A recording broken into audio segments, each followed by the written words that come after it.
What's up guys? Ito na nga pala update sa ating prating na Honda Wave 100. Konting throwback muna guys ang mga ginawa natin sa kanya noong nakaraan. Ito nga pala yung proseso na pre-restore na ginawa natin sa kanya guys noong nakaraan. After nga magliya, nag-primer tapos bibili tayo ng pintura pati ng mga gamit niya. What's up guys? Ngayong araw nga magpipintura tayo kaso sama-sama ng panahon. Ang dilim at walang araw guys para tayo magpipintura dito. At mabuti na nga lang guys na kasama yung panahon at nagpakita rin si Haring Araw. Kaya itutuloy na natin yung pagpipintura natin ngayong araw. At dahil nga maaraw na guys, ay niready ko ulit tong tent ko. At syempre para may silong din tayo at tiri madumihan guys yung mga pipinturahan natin. At niready ko na nga lahat guys, naghalo at nagpipinturan ako ng pintura. Balik ko wala silver muna nga pala guys ang uno kong binuga. Medyo mas marami kasi silver guys na ibubuga ko. Pagkatapos kong buga na manipis yung hanggasan ay dito naman tayo sa may swing arm. Ganun talaga ako magbuga guys, ang una ay manipis muna para di mabigla pinipinturahan. No medyo na to yun na naiplatukan ko na ulit. At natapos na nga ako sa ibang parts ng silver guys. Dito naman tayo sa ibang part, dito naman tayo sa buhat sa mga panel niya. May dumating na tropa.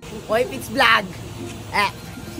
Kuha nga akong pambayan, may deliver kasi. Shoutout sa tropang GNT. Ikaw okay na nga yung mga buhat panel guys. Dito naman tayo sa front shop. Nung natapos ko na ang bugaan yung front shop ay natiplan na ako ng top coat o clear coat na may coating silver. Yan na nga pala guys, yung top coat yung pampang-interview ina-apply ko. Kaya kung apply, hinaluan pa rin ng silver yan guys, syempre para makatawan. At kung may part naman tayo na manipis yung buga ng silver ay walang ligtas kasi may silver naman yung top coat. At natapos ko na nga din bugaan yung mga front shop guys. Dito naman tayo sa mga hapat at sa mga panel. Ito na nga kinalabasan guys, so matapos kong bugahan yung mga silver. Amaya ko na papakita sa inyo guys, yung tiplaga doon ng black at nagsarin at sinala ko na nga rin guys. So part na yung kulay black naman na yung bubuga ko. Ayan nga yung mga black na bubugahan ko tulad ng chassis at mga crankcase pati yung tangke. Yung inalin muna nga pala ng chassis yung binugaan ko para wala akong makaligtaan. Abang pinaputuyo ko nga yun ng konti ay binugaan ko muna itong mga crankcase. Bali di ko ito nga pinakita guys, ay naliha ko na yan bago ko bugahan talaga ng pinakakulay. Tatapos na nga yung mga crankcase guys, dito naman tayo sa tangke. Di naman tayo nahihirapan guys sa pagbubuga at redirecto lang. Dali lang kasi tumakip guys yung kulay itim kasi makatawan na kulay. Nung medyo natuyo na yung kabilang part ng chassis ay binaliktad ko na. Tignan dalawang patong niyan guys ginawa ko. Pagkatapos nga yung nagsalin na agad ng top coat. Top coat nga din guys ay inaluan ko ng konting itim para mas makatawan yung magka-itim guys at kitang-kita talaga yung kintab niya. Ito na nga pala yung crankcase guys matapos kong top coatan. Diba guys para kasalamin sa kintab. Coatin na nga lang guys marami ito tayo matapos. Ito na tangke at chassis na lang. Natapos ko nga sa tangke ito naman chassis yung binibila ko guys mamaya papakita ko sa inyo. Basta kada sulok at idalin guys ay yung pinipinturahan ko para lahat ng parts guys ay madaanan na kintab. At tapos na nga ba tayo sa chassis guys, ito na yung kinalabasan. At tapos na nga tayo sa lahat guys, ito papakita ko sa inyo. Ito na nga pala finish product ng tangke at ito naman yung sa crankcase. Alin nasa gitang sira na yun guys ay takip lang yun, papalitan na natin yan ng bago. Ito na nga pala kinalabasan ng crankcase, diba guys ang kintab. At tapos natin pintura na itim at top coat. Ayan na nga pala yung final result. Ito na nga rin pala guys yung front shock pati yung hub at saka yung mga funnel. Pare-pare sa mga makikintab yan guys, dito naman natin yan tinipid sa top coat. Ditong footpeg at pati dong swing arm at ayun na nga yung kinalabasan guys. Diba guys, sulit naman yung pagod kahit nawawala-wala yung araw at katapos naman natin. Nabot na nga ako guys 3 oras dyan para matapos ng lahat. At para nga di magkawilya dahil dumidilim na pinasok ko na dito sa loob. Ito na yung mga finish product natin guys, mahirap na baka maambunan at umulit pa tayo. Bali patutuyuin ko muna nga lahat ng mga yan. Ang susunod ko pipinturahan guys yung ibang mga pairings. Yung iba dun bago, yung iba second hand guys, basta papakita ko sa inyo. Please malayo-layo na tayo pero malayo pa. Abangan nyo